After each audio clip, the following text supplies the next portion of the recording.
فرعون، قارون، حامان، یہ ہے وہ مثلث جس کو جاننا لازم ہے۔ فرعون سلطان یعنی جاگیردار، وڈیرے، نواب، چودھڑ طبقہ۔ قارون سرمایہ پرست، سرمایہ دار، انڈسٹریل، بڑے بڑے بزنس مین وغیرہ۔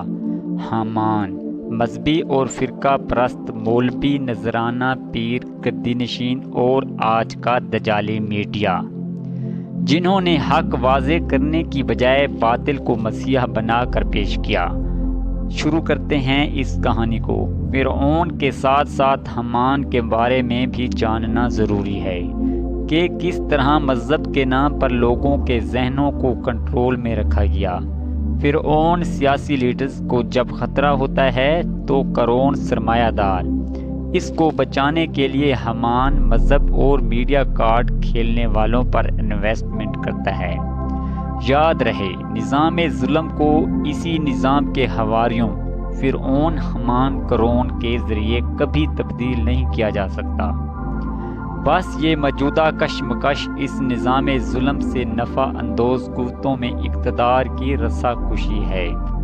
شعور اور علم کو بلند کرنے کی ضرورت ہے کہ وہ لوگ جو فرعون، حامان، قارون، نمرود، ابو جہل، عبداللہ بن ابی کو محض ماضی کی شخصیات سمجھتے ہیں، یہ کردار ہیں جو ہر دور میں ہوتے ہیں۔ جو ان کے خلاف کھڑا ہوتا ہے وہی اصل میں کمیونسٹوں کا وارث ہوتا ہے۔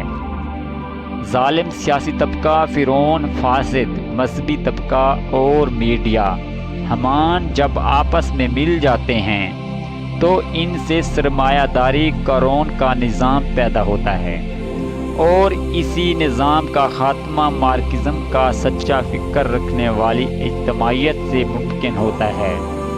اسی مسلسل کے بارے میں اقبال نے فرمایا تھا، ہمارے ملک کا موجودہ نظام اسٹیبلشمنٹ کی بدماشی اور اس پہ نام نہاد علماء کا کردار دیکھیں تو یہ تکون عملی طور پر نظر آ رہی ہے۔